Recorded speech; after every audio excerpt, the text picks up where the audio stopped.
What's going on, team? I'm excited that you're here. Are you excited about delicious steaks? It's getting into that football season. It's getting into the holiday season before we know it. It's going to be time to eat delicious meat by the grill, enjoying the fall weather, maybe enjoying a cold brewski while we watch football. But a lot of you are going, they pay way too much for steak. So today, we're going to be cutting down this whole ribeye and talking about it. I'm really pumped about it. This is not just any ribeye, and I'm going to talk to you about it as we cut it. I'm not sponsored by them or anything of that nature. I really like this brand. I've been around it now for like the last 2 years. You can go into their website and buy it. I do not have an affiliate account with them. I just really enjoy these ribeyes.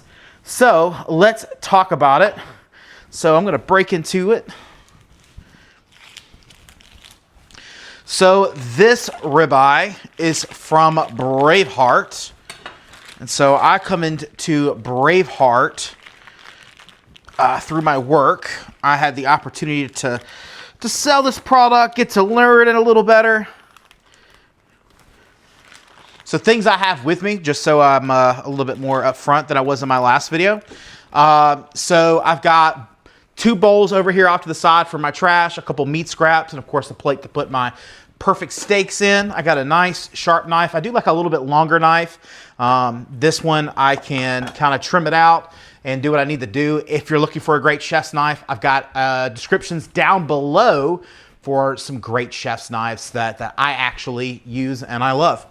So other thing I got with me is a nice scale. Again, Amazon descriptions down below, no worries at all. I do have this camera right here. I know it's kind of in my frame, but I wanted to give a different angle than just the front view. I did have lots of great questions last time, and it's kind of, you can't see them because you don't have the right angle. So with that said, let's break down this ribeye, right? So I grow ribeye on my farm. I have 2 beautiful cows out there. Now they are not nearly as beautiful as this not near as beautiful as this piece of meat is going to be. This is Braveheart, and what makes it unique is it is 100% black hide Angus, and it's just a really high quality, very low trim. So for those out there who are, you know, kind of new to cutting your own steaks, it's very easy. So all I'm doing is you just find this top flap that's right here. I do know plenty of people that kind of leave this on and cut it. Or don't cut it off. I kind of prefer to cut it. Just a little bit of sinew and stuff in there. But this ribeye is absolutely fantastic. It's been wet aging inside of my refrigerator now for 3 weeks. So total, this thing has been wet aging for almost 42 days. And I love to let my steaks kind of wet age. A lot of people get kind of scared when they kind of start seeing that packaging, get that little bit of liquid in the bottom of it. But I like that. I kind of like having that little bit of age on it, that little bit of blue cheese funk, if you will. So I've gotten that cap off.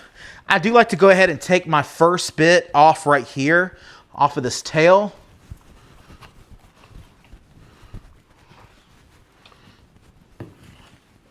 There we go. Now we're going to come in later on and we can get some of that red meat out, add it into sausage, whatever you need to do. Make it awkward for everybody watching the video. So now I've got 2 ends. I got this side's kind of curved.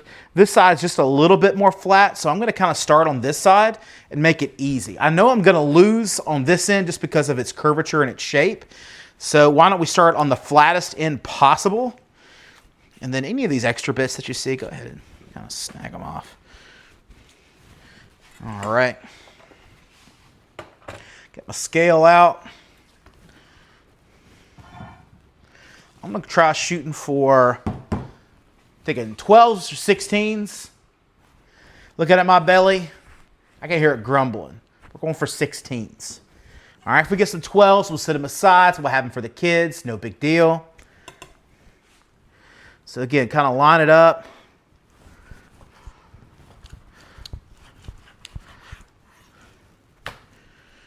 go.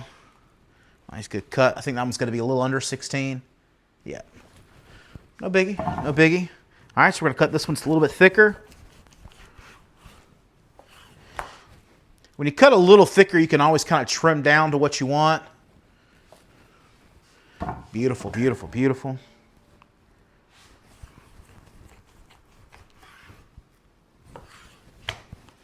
Oh, yeah. That's right on it right there. Just a little tad over. Now, you could take this part right here completely off. I believe that's called Del Monte. I believe that's what was the name of the steakhouse that started doing that. And again, there's nothing wrong with that. That's kind of not my thing. I like that fat. To me, it's like nature's bubblegum. You know, it's got its own little texture and feel to it. I like that. I like a steak that's got fat on it. That's why ribeye is my favorite cut. I know everybody's, oh, the filet mignon, the Chateaubriand. No, the best cut probably on the entire cow, maybe outside of braised cheeks, is the ribeye. You know, and then if it doesn't get any better on the ribeye, you know, you can find sometimes this cut right here that goes across the top. Find this right here. That's called the spinalis, and you can cut that out all the way down, and that makes a really mean steak as well. But that's like Flavor Town. That's what the ribeye is. The ribeye is just 100% Flavor Town. So let the flavor do its thing. You know, try not to make it too complicated.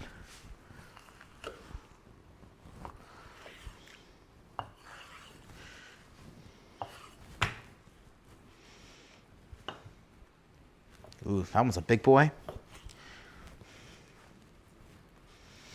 And we're going to go back in a little bit. All those little cuts and things right there, don't worry about those.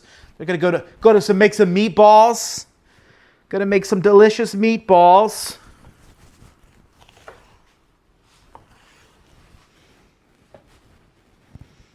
There we go. Beautiful.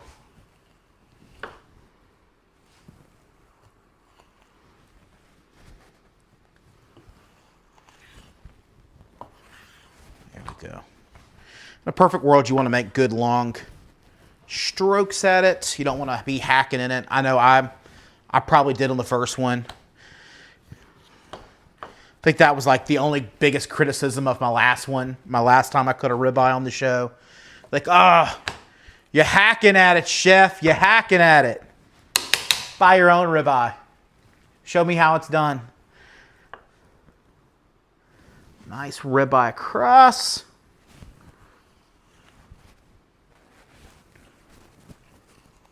Most of the ribeye is not tough. You're really just trying to get through that one little bit right there.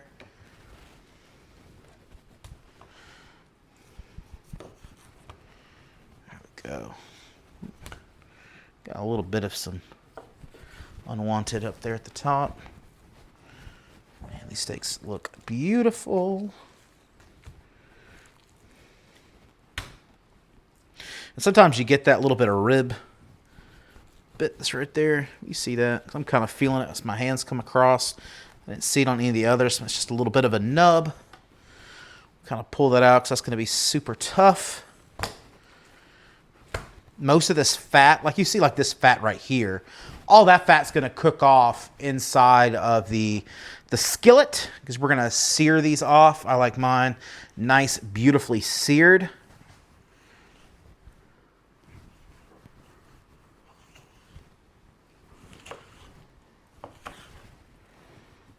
Go.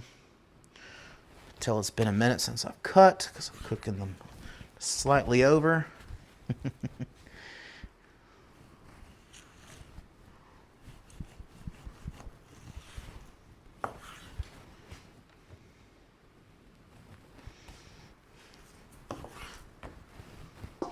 Good news is I'm consistently over.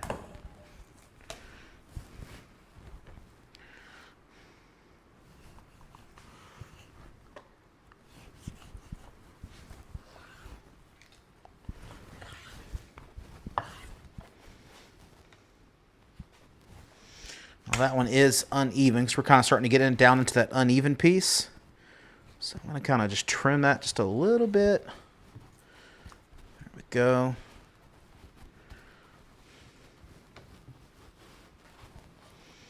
Heavy, so we'll kind of work that piece of fat off the bottom. We're going to be good to go. And so you get down to that last end, weigh the whole piece. So 1 pound, 6 ounces. So that is, so that's about just short of 24. So I got 2 kid steaks in here, essentially. So I'm going to cut this into 2 kid steaks. I have 6 kids, you know, so kids' portions are obviously a big thing in our house. And my kids love steak. I feel sorry for the gentleman who's going to marry my middle daughter. She in particular, she's got good taste in steak at that. She's not a well done. She is ooh, I kind of like that. Give it that butterfly. But she is a mid-rare ribeye girl. So yeah, right at 12 ounces. That's kind of falling off, so we'll go ahead and cut that off for him. And then this is probably at 9, 11. Not too bad. We're going to go ahead and cut that fat off. Well, so super easy. So adult cuts. 1, 2, 3, 4, 5, 6, 7, 8, 9, 10. 2 kitty portions we could have done, or we could have just cut one more 16 ounce, and then the other bit, ground it, put it into hamburgers, whatever we needed to do. The specs for them are really high to be in a Braveheart box, and that's what I like in a steak company. They also have a really good diet. One of the things that I learned hanging out with other chefs, a lot of other chefs are very focused on, you know, it being maybe a certain breed, and yes, Angus and Hereford, all that definitely plays into it. But a lot about what plays into their flavor is also about what they eat. And I think a lot of people don't take that into perspective enough. When I'm around other chefs and I ask them, you know, what is that cow eating? And they're like, oh, well, I don't know. Well, they get grass most of their life, but they're finished on steamed corn, almost like cornflakes. It really makes a nice marbling. And look, these are upper choice. These are not primes. These are just great upper choice steaks. You know, great marbling in there is exactly what I'm looking for. And those are just freaking beautiful. I've worked with a lot of steaks. I've cooked steaks with different companies. I've had, you know, 10 distributors over the years come in and, you know, tell me that their steak is better and it's different. And, you know, they're just not. They're not like this. They're not as subtle on the flavor and the fat, the marbling. And again, it's the price point of it plays into that as well. I really love these steaks. I genuinely like these steaks. So I'll put a description down below. Again, unfortunately, that is not an affiliate link, but I do have affiliate links for the other equipment that I use. So if you do use those, thank you. Again, it's a great way to support the channel and have some fun with us. Thank you so much for hanging out with us on Homesteading Chef. Again, I know this is not a big out on the farm to do, but it is fun. And hopefully you get the opportunity to break down your own cows, or, you know, this fall or this grilling season, you go out and break down a whole loin, save yourselves a few bucks when you go to the butcher or go to the grocery store. Also, thank you so much for, during my videos, dealing with all of the shenanigans behind me. We are in the middle of a kitchen renovation. I hope you can see that we've made some growth in that aspect of it. Hopefully in the next couple videos, maybe you'll see the tile going up. We've changed the stove. We've got walls busted out. It is absolutely wild in here, and very excited about our new kitchen set and everything that we've got going on. My name is Jonathan Boyd. This is the Homesteading Chef, and we look forward to seeing you next time.